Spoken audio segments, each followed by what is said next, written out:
I'm going to talk about a subject this morning that when I'm done, you'll probably either hate me, or at least hate the subject, or love me. It's kind of a bittersweet subject, and I think we've made it that way. And so hopefully when I'm done this morning that we can understand it better and have a better understanding of it and know how to think about it in a way that's effective. I just want to start off with a verse from Proverbs, and it says this: "Every word of God proves true. He is a shield to those who take refuge in him. Do not add to his words, lest he rebuke you, and you be found a liar." As David mentioned, I'm not sure if it was last Sunday or the Sunday before, we're going to do a few messages on a series on these subjects, okay? And it's how to think about it. So our VHTC theories, I call it, vision, history, theology, and culture.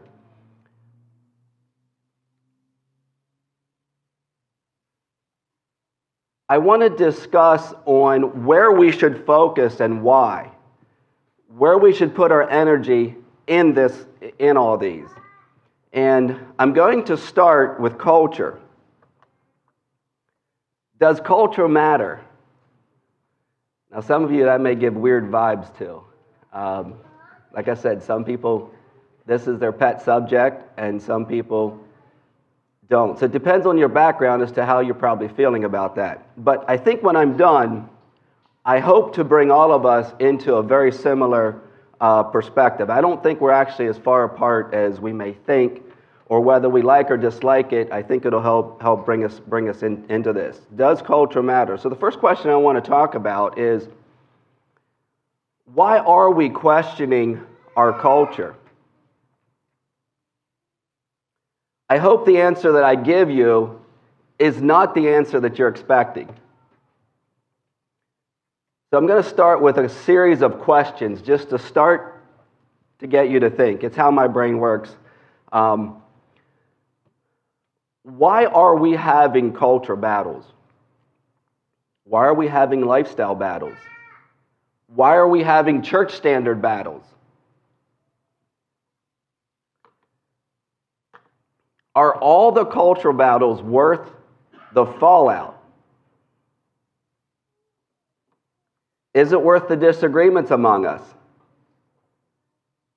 Is it worth the fight?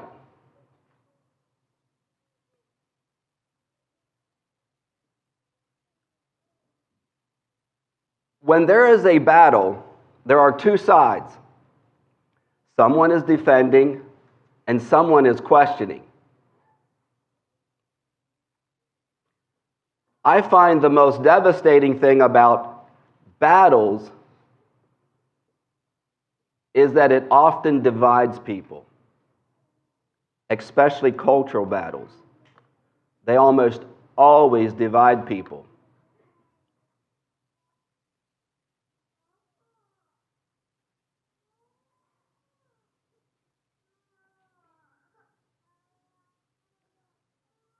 But my observation has been that both sides think they're winning, but neither wins.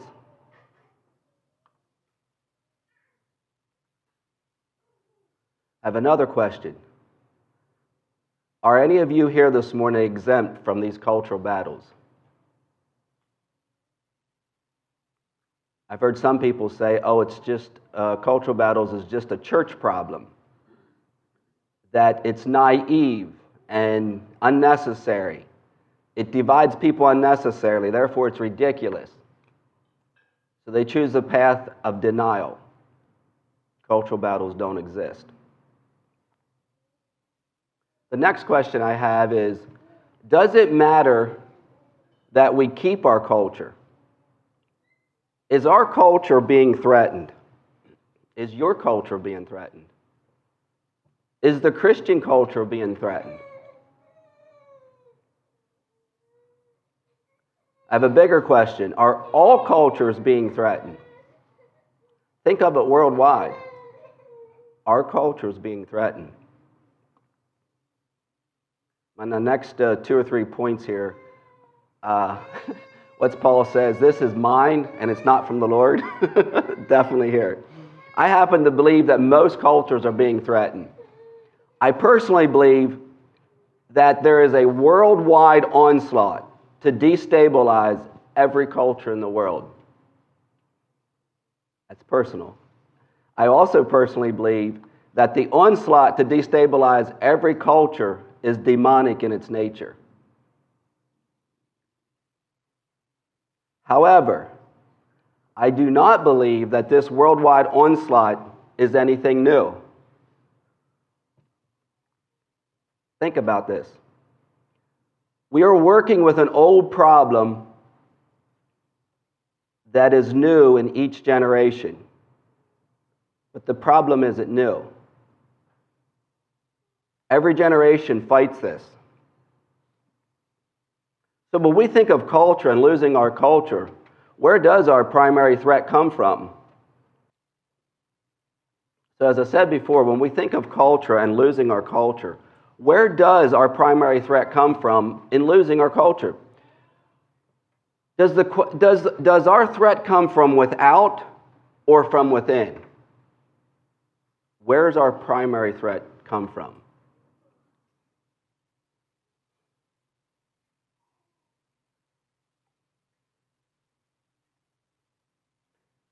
So now I want to do a little definition on what is culture. And I want to zoom out and try to communicate what is culture, because depending from what background we come from, culture has been this very narrow,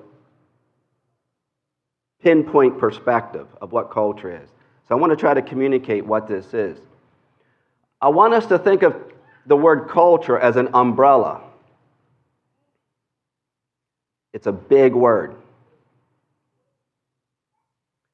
And it includes and encapsulates everything, all the key aspects that we're trying to live and communicate. Culture includes beliefs and values. It includes norms and social practices. What's beliefs and values? Culture includes the shared beliefs and values that influence what a group of people considers important, moral, and acceptable. Norms and social practices. These are the customary ways in which people within a culture interact with each other, including manners, traditions, and social roles.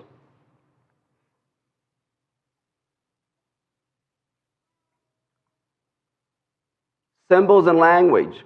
Culture is expressed and communicated through symbols, including language, which is the primary means of transmitting cultural knowledge. Material culture. This includes the physical artifacts such as tools, clothing, architect. All this is associated with a particular culture. Arts and expressions. Culture is also manifest in the arts, literature, what Lynn's working at, music, and other forms of creative expression. It reflects who we are. Social institutions. Cultural values and norms are often embodied in institutions like family, education, religion, how we govern ourselves.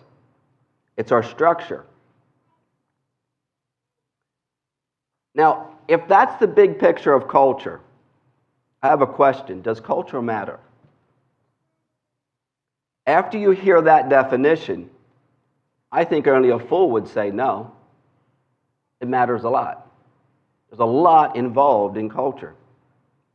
Of course it matters.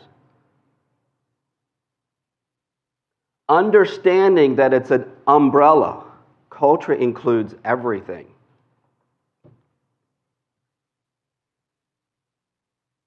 It's the overwhelming abundance of what culture is that makes it compelling, not its scarcity.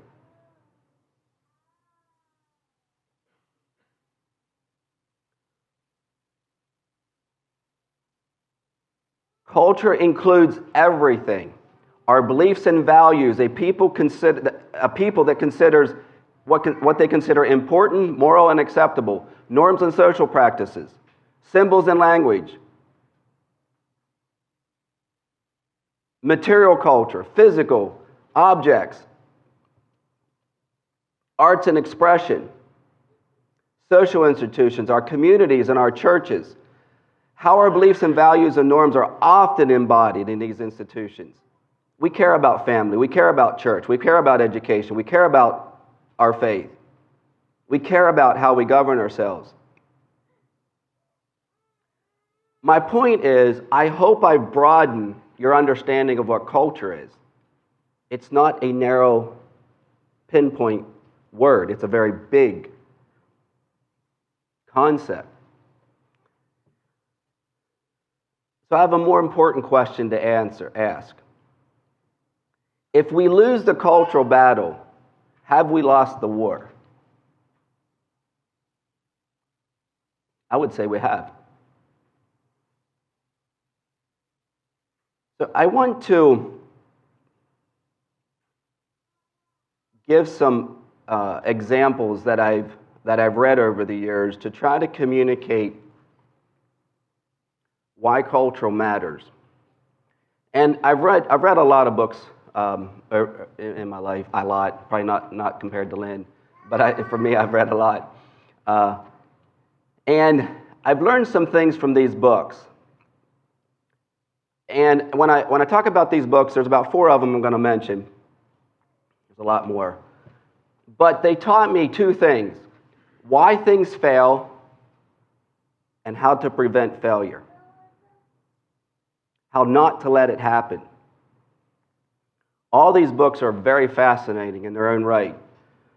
But there's common themes I've learned, and I want to try to communicate each of these to try to help us understand why we need to care about the right things, how to care about the correct things.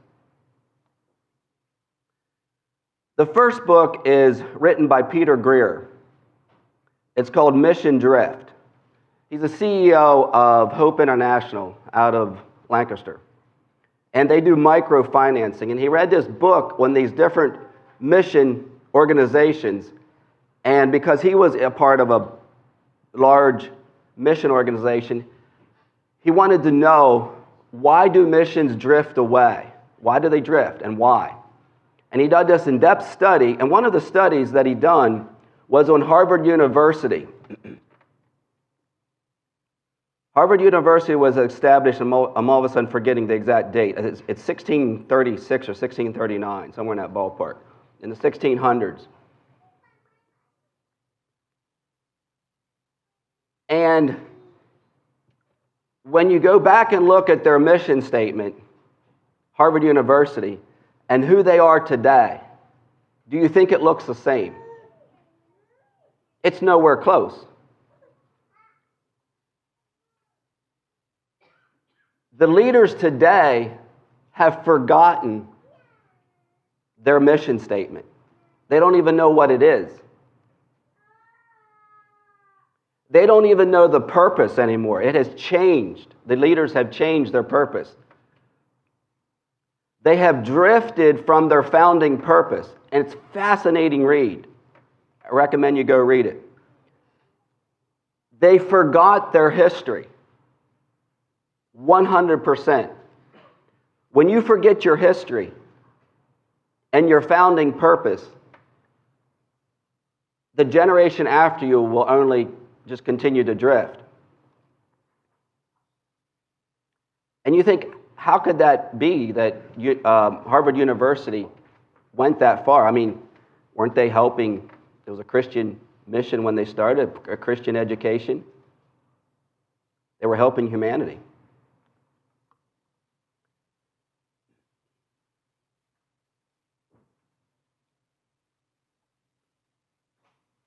Harvard was governed by religious leaders who were deeply committed to its Christian mission. However, over time, the leadership shifted towards individuals who prioritized academic freedom, scientific inquiry, and secularism over religious instruction. This shift in governance led to decisions that incrementally moved the university away from its religious purpose. Drift isn't complicated. To return to what's right isn't complicated. We just need to be aware of it. So that's drift, mission drift. I recently read a book by Russell Moore. It's called Losing Our Religion. And he grew up in the evangelical world. And he got really, disengaged by the church he was a part of. He was very much influential in it. And you think, we have an evangelical church, it's God's institution. That definitely shouldn't drift, right? I would say maybe it's already drifted. But from what he was looking at, he saw this major drift. They forgot their history. Go read the book. It's very fascinating.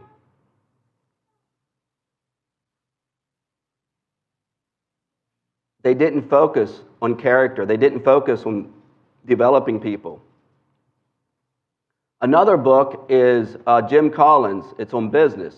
It's called How the Mighty Fall. Businesses have money, and there's this funny concept out there that if you have enough of money, you won't fall. This book proves some of the largest corporations in the world fall, not because of the amount of money, which is very fascinating. They forgot their purpose. They forgot their history. They forgot their founding, what they were founded on. And it's interesting, out of that, the number one reason of failure he mentions is, he calls it hubris born of success. Interesting. They have so much money, so much influence, and they become conceited or proud, hubris he calls it, and they become blinded, thinking their money can get them.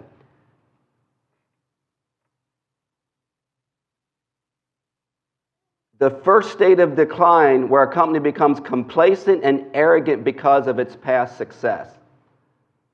Very fascinating read. Leaders begin to assume that their success is inevitable and stop paying attention to the fundamentals that led to their success in the first place. They forgot how they got there. Huge billion-dollar companies fall. You think, how can that be? It's incredible to me. Let me share one more. Another fascinating read is by Ben Shapiro. He, not too long ago, wrote the book, How to Destroy America in 3 Easy Ways. Now here we have nations. They have guns and money. And you think, how can they fall? You have guns, you're not going to fall, and you have money, you're not going to fall. That's a double. Look back over world history. How many empires have fallen?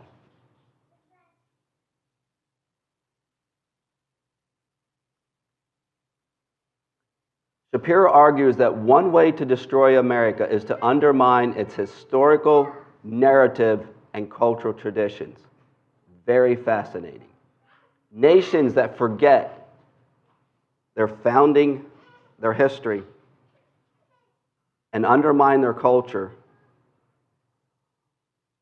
will crash and burn, no matter how rich you are. America is currently the largest nation economically with guns and money in the world. And I think we all sense that something's happening, okay? I think it's just good to be aware. But the most fascinating thing to me is when you read the Bible, read the history of the children of Israel, and what is the number one thing that God tells the children of Israel? He says their number one thing was unbelief. Does anyone know why God says, what God accuses them of forgetting that led to their unbelief? Does anyone know?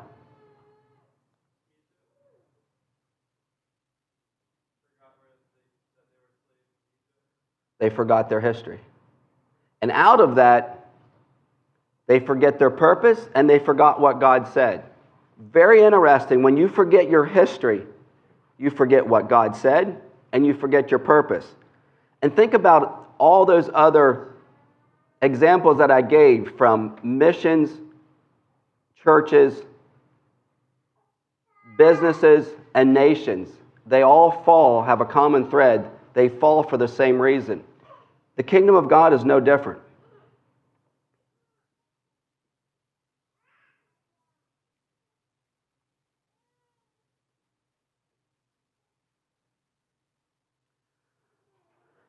Another thing that I found interesting is in all those books that I read, at the end of each of those examples, they would find themselves fighting.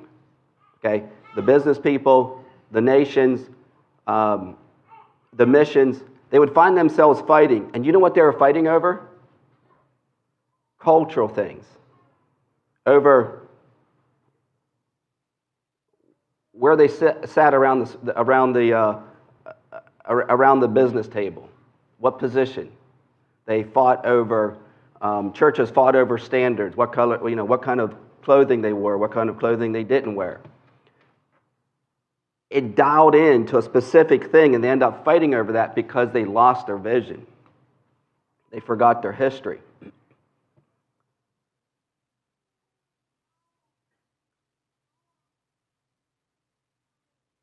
So I think there's a lesson to be learned in this.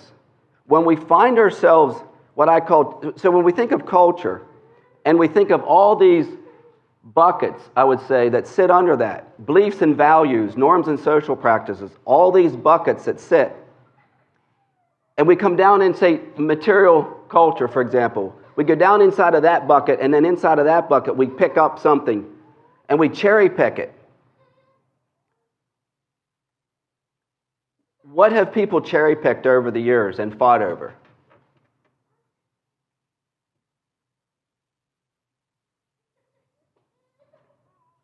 So I'm going to pick on a couple different groups, and then I'm going to come back to us.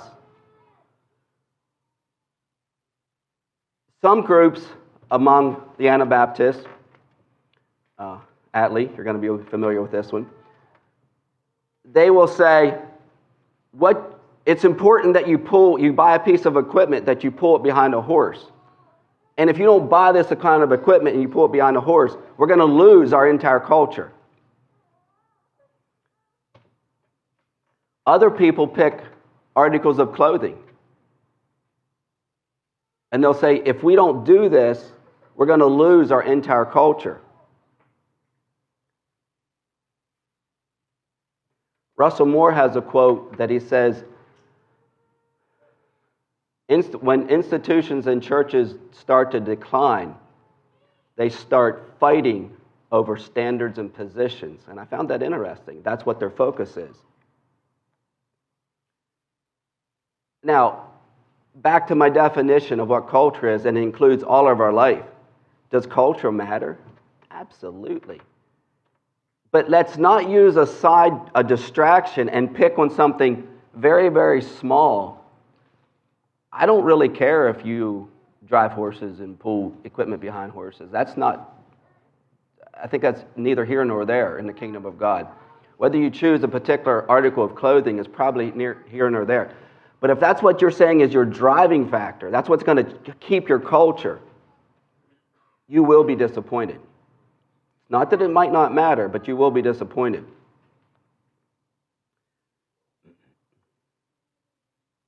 So here's another example of what I just said. And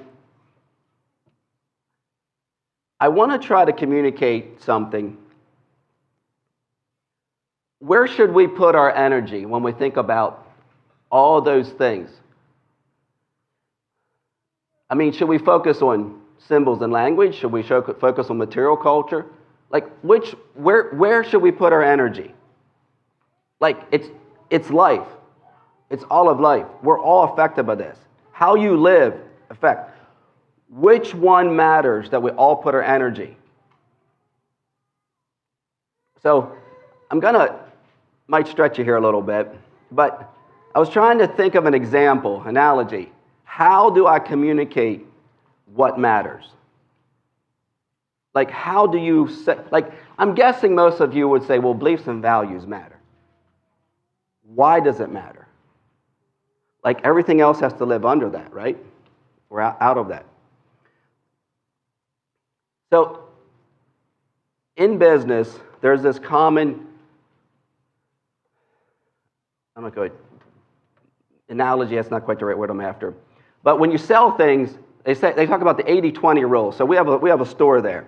And the 80-20 rule is this concept. 20% of what you sell, everything that's in your store, no matter how big or small your store is, 20% you will sell over and over and over, and you'll make up 80% of your revenue. Okay?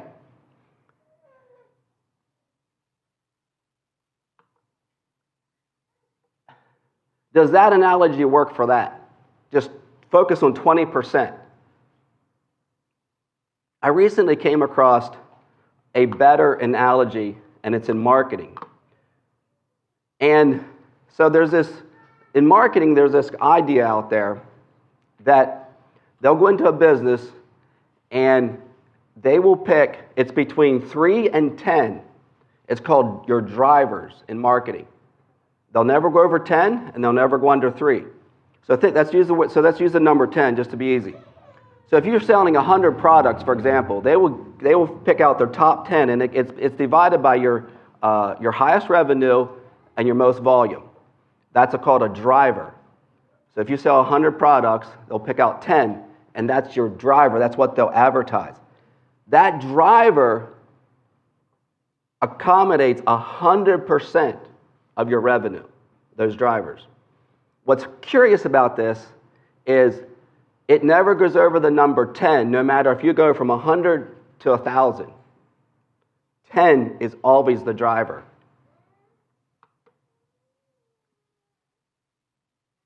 It produces 100%. And my point is, I think there's something to that. We need to focus on our beliefs and values.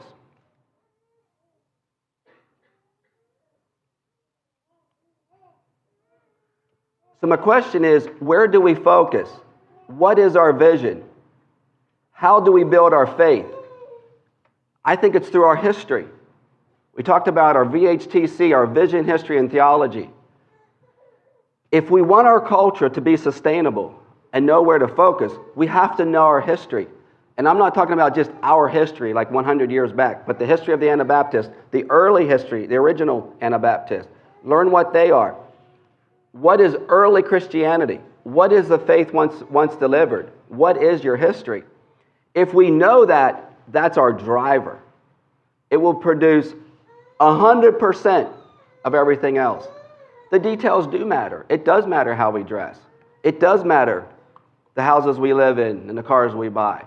The details does matter. It's not this modern theology that the details don't matter.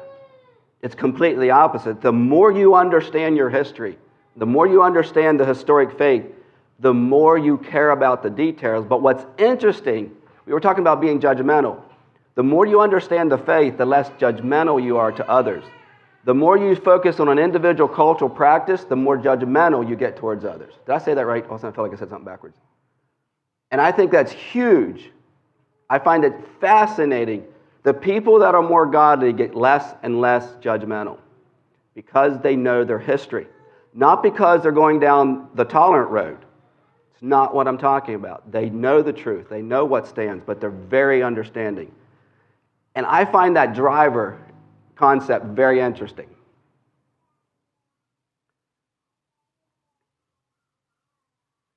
And when I read those books of all the different things from missions to nations to churches, did I say businesses? It's all very similar. They forgot their mission, which is their driver that influences everything else. So my question is the threat from without or from within? It's from within. We hold that key. We can't blame people around us or other churches or other church groups or our nation. Sure, there's influences, there's temptation, but the thing that drives us is what you know about your history and your faith. Then you'll care about the details.